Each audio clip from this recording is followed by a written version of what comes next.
मैं हूं अलाउद्दीन खिलजी। मेरी हवस ने मुझे बर्बाद कर दिया। यहां तक कि लोगों का यह भी मानना है कि मेरा हिजड़े के साथ संबंध था। आइए देखते हैं क्या है असली सच्चाई। तो वीडियो को पूरा देखें और चैनल को सब्सक्राइब कर लीजिए।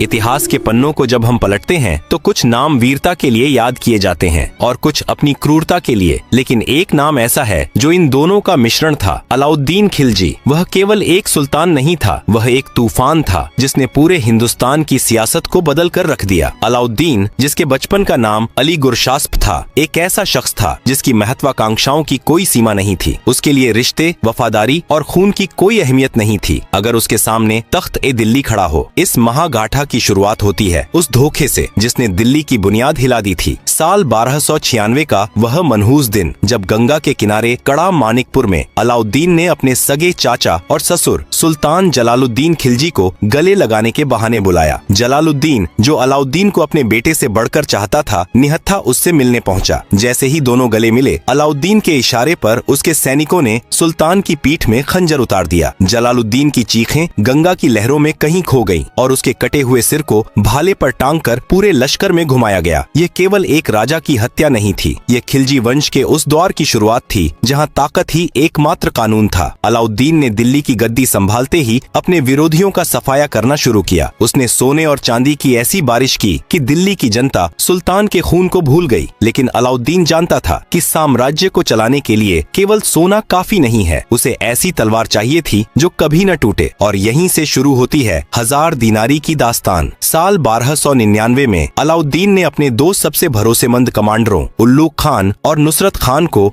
गुजरात पर आक्रमण करने का आदेश दिया। गुजरात उस समय भारत का सबसे समृद्ध हिस्सा माना जाता था। खिलजी सेना ने वहां कहर बरपाया। सोमनाथ के मंदिर को लूटा गया और खंभात के बाजारों में तबाही मचाई गई। इसी तबाही और लूटपाट के बीच नुसरत खान की नजर एक गुलाम पर पड़ी। वह गुलाम आम इंसानों जैसा नहीं था। उसकी कद काठी, उसकी आंखों की चमक और उसके हाव भाव किसी शहजादे जैसे थे। वह एक हिजड़ा था, लेकिन उसकी बुद्धिमानी और फुर्ती बेमिसाल थी। नुसरत खान ने उस गुलाम को 1000 स्वर्ण दीनारों में खरीदा। यही वजह थी कि इतिहास में उसे 1000 दीनारी के नाम से जाना गया। उस गुलाम का नाम था मलिक काफूर। जब काफूर को पहली बार दिल्ली के दरबार में सुल्तान अलाउद्दीन के सामने पेश किया गया तो दरबार में सन्नाटा पसर गया। काफूर की सुंदरता और उसकी शख्सियत ने अलाउद्दीन को मंत्रमुग्ध कर दिया। सुल्तान, जो अपनी कठोरता के लिए प्रसिद्ध था, उस दिन काफूर की आंखों में खो गया। अलाउद्दीन ने काफूर की प्रतिभा को पहचाना। वह केवल सुल्तान की सुख सुविधाओं का ध्यान रखने वाला गुलाम नहीं रहा, बल्कि धीरे धीरे अलाउद्दीन का सबसे करीबी सलाहकार और दाहिना हाथ बन गया। दिल्ली के रईस और पुराने वजीर काफूर की बढ़ती ताकत से जलने लगे थे। वे उसे एक मामूली गुलाम और हिजड़ा कहकर नीचा दिखाने की कोशिश करते, लेकिन सुल्तान के सामने किसी की बोलने की हिम्मत नहीं थी। अलाउद्दीन और काफूर का रिश्ता राजनीतिक से कहीं अधिक व्यक्तिगत होता चला गया। इतिहासकार बताते हैं कि अलाउद्दीन काफूर पर इस कदर भरोसा करता था कि सल्तनत के बड़े बड़े फैसले अब काफूर की सलाह के बिना नहीं लिए जाते थे। काफूर ने अलाउद्दीन को वह वफादारी दी जिसकी उम्मीद सुल्तान को अपने बेटों से भी नहीं थी। धीरे धीरे अलाउद्दीन ने काफूर को मलिक नायब यानी सल्तनत का उपशासक बना दिया। यह अलाउद्दीन की सत्ता का स्वर्ण काल था, जहाँ एक तरफ वह उत्तर भारत को अपने जूतों की नोक पर रख रहा था, वहीं दूसरी तरफ मलिक काफूर दक्षिण भारत को फतह करने के मंसूबे बुन रहा था। लेकिन क्या यह वफादारी हमेशा बनी रहेगी या फिर सत्ता की भूख इन दोनों के रिश्तों में जहर घोल देगी? दरबार के बंद कमरों में अब फुसफुसाहटें होने लगी थीं। हरम की दीवारों के पीछे षड्यंत्र रचे जा रहे थे। अलाउद्दीन को अंदाजा भी नहीं था कि जिस काफूर को उसने अपनी पलकों पर बिठाया है, वह आगे चलकर खिलजी वंश के पतन की सबसे बड़ी वजह बनेगा। लेकिन उससे पहले इस जोड़ी को मंगोलों के उस खौफनाक सैलाब का सामना करना था जो दिल्ली को मिट्टी में मिलाने के लिए सरहद पार से बढ़ रहा था। अलाउद्दीन खिलजी ने दिल्ली के तख्त को तो हासिल कर लिया था, लेकिन अब उसके सामने वो चुनौती खड़ी थी जिसने दुनिया के बड़े बड़े साम्राज्यों को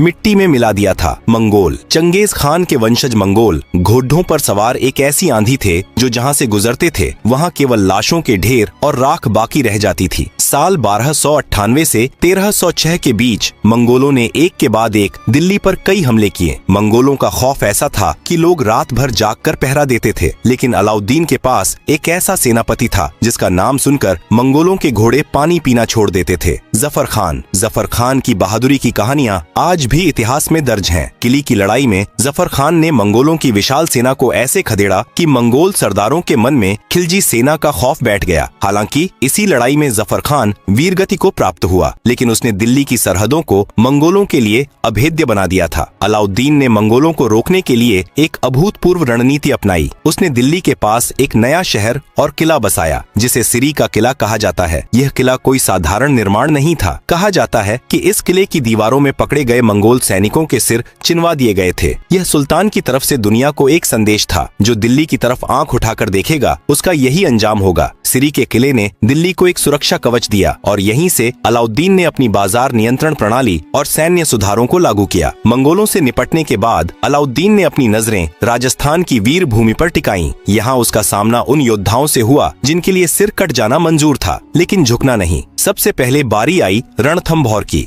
रणथंभौर के राजा हम्मीर देव चौहान अपनी हठ और शरणार्थियों की रक्षा के लिए प्रसिद्ध थे। उन्होंने अलाउद्दीन के विद्रोही मंगोल सेनापति मोहम्मद शाह को शरण दी थी। सुल्तान ने इसे अपना अपमान समझा और किले की घेराबंदी कर दी। महीनों तक चले युद्ध के बाद जब सुल्तान को जीत की कोई उम्मीद नहीं दिखी, तो उसने कूटनीति और धोखे का सहारा लिया। हम्मीर देव के दो सेनापति रतिपाल और रणमल लालच में आकर सुल्तान से मिल गए। किले के अंदर रसद खत्म हो गई। जब हार निश्चित दिखने लगी, तो रणथंभौर की दीवारों ने वह मंजर देखा जो रूह कंपा देने वाला था। रानी रंगदेवी के नेतृत्व में राजपूत महिलाओं ने जौहर की आग में खुद को झोंक दिया। यह राजस्थान के इतिहास का पहला साका था। हम्मीर देव अपने बचे हुए योद्धाओं के साथ केसरिया पहनकर दुश्मन पर टूट पड़े और लड़ते लड़ते शहीद हो गए। अभी रणथंभौर की राख ठंडी भी नहीं हुई थी कि अलाउद्दीन ने जैसलमेर की ओर रुख किया। जैसलमेर का स्वर्ण किला, जो रेगिस्तान के बीच एक पहाड़ी पर खड़ा था, खिलजी सेना के लिए एक बड़ी चुनौती था। रावल जेतसी ने वीरता से सुल्तान का मुकाबला किया। घेराबंदी इतनी लंबी चली कि किले के भीतर अकाल पड़ गया। यहाँ भी वही इतिहास दोहराया गया। हजारों राजपूत वीरांगनाओं ने अपनी अस्मत की रक्षा के लिए जौहर की अग्नि को गले लगाया और वीर योद्धाओं ने अपना बलिदान दिया। इन सफलताओं के बाद अलाउद्दीन की भूख और बढ़ गई। उसकी नजर अब मेवाड़ की आन बान शान चित्तौड़ के किले पर थी। उसने सुना था कि चित्तौड़ की रानी पद्मिनी की सुंदरता बेमिसाल है। राघव चेतन नाम के एक ब्राह्मण ने सुल्तान के मन में पद्मिनी को पाने की आग लगा दी थी। सुल्तान ने अपनी विशाल सेना के साथ चित्तौड़ को घेर लिया। राजा रतन सिंह और उनके सेनापति गोरा बादल ने बहादुरी की मिसाल पेश की। महीनों तक चली घेराबंदी के बाद जब किला फतह हुआ, तो सुल्तान के हाथ केवल राख लगी। रानी पद्मिनी के नेतृत्व में हजारों वीरांगनाओं ने सुल्तान के नापाक मंसूबों को नाकाम करने के लिए जौहर की धधकती आग में छलांग लगा दी। चित्तौड़ की दीवारों पर राजपूतों के खून और महिलाओं के बलिदान की गाथा सदा के लिए अमर हो गई। इन जीतों ने अलाउद्दीन को पूरे उत्तर भारत का निर्विवाद सम्राट बना दिया, लेकिन इन युद्धों ने मलिक काफूर के लिए एक नया रास्ता खोल दिया था। काफूर ने सुल्तान की इन जीतों को अपनी आंखों से देखा था और वह समझ गया था कि ताकत और क्रूरता का मेल ही सत्ता की कुंजी है। अब अलाउद्दीन की योजना और भी बड़ी थी। वह विंध्याचल की पहाड़ियों को पार कर दक्षिण भारत के खजाने पर कब्जा करना चाहता था, जहां अब तक कोई मुस्लिम शासक नहीं पहुंच पाया था। मलिक काफूर ने सुल्तान से दक्षिण के अभियान की कमान मांगी। अलाउद्दीन, जो काफूर पर अपनी जान छिड़कता था, उसे दक्षिण फतह करने का आदेश दे दिया। काफूर ने देवगिरी, वारंगल और मदुरई जैसे राज्यों को लूटकर खिलजी सल्तनत की तिजोरी को सोने और हीरो से भर दिया। वारंगल की जीत के बाद ही उसे दुनिया का सबसे मशहूर हीरा कोहिनूर मिला, जिसे उसने सुल्तान को भेंट किया। लेकिन जैसे जैसे खिलजी साम्राज्य बढ़ रहा था, अलाउद्दीन का स्वास्थ्य गिरता जा रहा था और जैसे जैसे सुल्तान कमजोर हो रहा था, मलिक काफूर की परछाई दिल्ली के तख्त पर गहरी होती जा रही थी। अब षड्यंत्रों का दौर सरहदों से निकलकर सुल्तान के बेडरूम और हरम तक पहुंच चुका था। एक वक्त था जब अलाउद्दीन खिलजी के नाम से हिंदुस्तान की जमीन कांपती थी, लेकिन वक्त का पहिया ऐसा घूमा कि वही शेर अब अपने ही महल के एक कमरे में बेबस और लाचार पड़ा था। साल 1310 के बाद अलाउद्दीन का शरीर उसका साथ छोड़ने लगा था। उसे जलोदर नाम की बीमारी ने जकड़ लिया था। उसका शरीर सूज गया था, सांसें उखड़ने लगी थीं और वह भयानक दर्द से गुजर रहा था। लेकिन जिस्मानी दर्द से कहीं ज्यादा गहरा वो दर्द था जो उसे अपने ही परिवार से मिल रहा था। महल के गलियारों में अब साजिशों की बू आने लगी थी। अलाउद्दीन की पहली पत्नी मल्लिका ए जहां और उसके बड़े बेटे खिज्र खान सुल्तान की गिरती सेहत को देखकर अपनी गद्दी पक्की करने में लग गए थे। वे सुल्तान की सेवा करने के बजाय जश्न और अय्याशी में डूबे रहते थे। दूसरी तरफ मलिक काफूर इस मौके की ताक में था। उसने सुल्तान को यह विश्वास दिला दिया कि उसके अपने बेटे और बीवी उसकी मौत का इंतजार कर रहे हैं ताकि वे तख्त पर कब्जा कर सकें। अलाउद्दीन, जो कभी अपनी अक्ल के लिए जाना जाता था, बीमारी और दर्द के कारण मलिक काफूर की आंखों से देखने लगा था। काफूर ने सुल्तान को उसके परिवार से पूरी तरह अलग कर दिया। उसने हरम के दरवाजे सुल्तान के लिए बंद कर दिए और सुल्तान के करीब केवल अपने वफादारों को रखा। दरबार के रईसों को यह देखकर हैरत होती थी कि कैसे एक गुलाम ने दुनिया के सबसे ताकतवर सुल्तान को अपने वश में कर लिया है। इतिहासकार बताते हैं कि उन दिनों अलाउद्दीन और काफूर के बीच का रिश्ता और भी गहरा और संदिग्ध हो गया था। काफूर ही सुल्तान को दवा देता, वही उसे खाना खिलाता और वही उसके बिस्तर के पास रात भर जागता। सुल्तान की नजरों में अब दुनिया का हर इंसान गद्दार था, सिवाय मलिक काफूर के। इसी अंधे विश्वास का फायदा उठाकर काफूर ने अलाउद्दीन से एक ऐसा फरमान लिखवा लिया जिसने खिलजी वंश की जड़ें काट दी। उसने सुल्तान को उकसाकर उसके अपने बेटों खिज्र खान और शादी खान को अंधा करवा दिया और उन्हें ग्वालियर के किले में कैद करवा दिया। हरम के अंदर कोहराम मच गया। सुल्तान की रानियां रोती बिलखती रहीं, लेकिन अलाउद्दीन के कान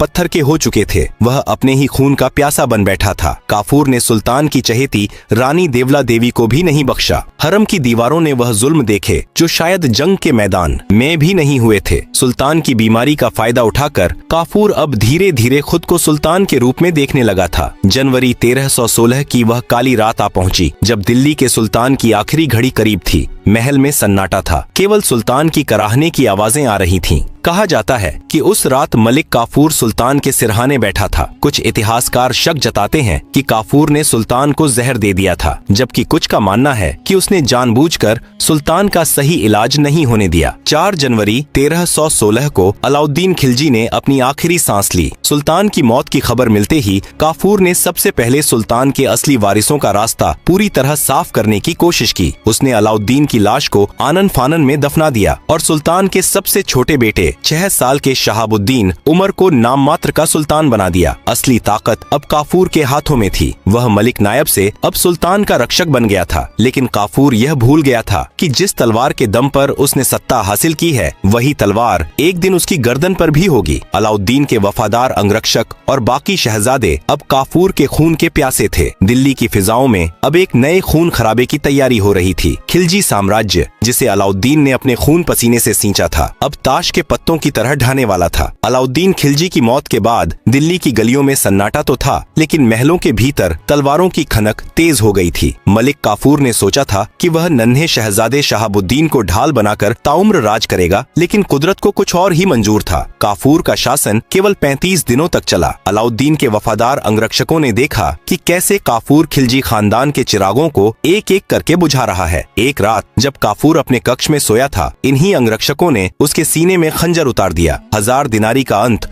उसी महल में हुआ जहां उसने अपनी शक्ति का महल खड़ा किया था। काफूर की मौत के बाद अलाउद्दीन का एक और बेटा मुबारक शाह खिलजी गद्दी पर बैठा। मुबारक शाह की कहानी खिलजी वंश के पतन की सबसे शर्मनाक दास्तान है। वह अपने पिता अलाउद्दीन के अनुशासन और जफर खान की बहादुरी का बिल्कुल उल्टा था। गद्दी मिलते ही उसने खुद को अय्याशी और पागलपन के हवाले कर दिया। इतिहासकार जियाउद्दीन बरनी लिखते हैं कि मुबारक शाह अक्सर दरबार में महिलाओं के कपड़े पहनकर आ जाता था और कभी कभी तो वह निर्वस्त्र होकर रईसों के बीच दौड़ता था। उसका यह व्यवहार खिलजी सल्तनत की गरिमा को मिट्टी में मिला रहा था। मुबारक शाह का एक चहेता गुलाम था, खुसरो खान। वह गुजरात के बराड़ू समुदाय का एक हिंदू था जिसने मजबूरी में इस्लाम कबूल किया था। मुबारक शाह खुसरो के प्यार में इस कदर अंधा था कि उसने सल्तनत की सारी चाबियां उसे सौंप दी। खुसरो खान के मन में अपने समुदाय के प्रति वफादारी और खिलजियों के प्रति नफरत अभी भी जिंदा थी। वह मुबारक शाह की हरकतों से तंग आ चुका था और अपनी बेइज्जती का बदला लेना चाहता था। साल 1320 की एक भयानक रात खुसरो खान ने अपने बराड़ू साथियों के साथ मिलकर महल के अंदर कत्लेआम मचा दिया। मुबारक शाह अपनी जान बचाने के लिए हरम की ओर भागा, लेकिन खुसरो के सैनिकों ने उसे पकड़ लिया और उसका सिर कलम कर दिया। मुबारक शाह का कटा हुआ सिर महल के आंगन में फेंक दिया गया। यह खिलजी वंश के शासन का आधिकारिक अंत था। खुसरो खान ने खुद को सुल्तान घोषित किया और नासिरुद्दीन खुसरो शाह के नाम से तख्त पर बैठा। उसके शासन काल में दिल्ली के महलों में एक बार फिर हिंदू देवी देवताओं की मूर्तियां स्थापित की गईं। बर्नी ने इसे कुफ्र का शासन कहा है। खुसरो खान ने खिलजी वंश की सभी रानियों और महिलाओं को अपने सैनिकों और रईसों के बीच बांट दिया। यह खिलजी वंश के लिए सबसे बड़ा अपमान था। जिस वंश ने हजारों राजपूत महिलाओं को जौहर करने पर मजबूर किया था, आज उसी वंश की महिलाएं दूसरों की दासी बन रही थीं। लेकिन खुसरो खान का यह शासन भी ज्यादा दिन नहीं टिका। उत्तर पश्चिम सीमा के रक्षक गाजी मलिक को जब दिल्ली के इन हालातों का पता चला तो वह आग बबूला हो गया। उसने इस्लाम खतरे में है का नारा दिया और अपनी विशाल सेना के साथ दिल्ली की ओर कूच किया। खुसरो खान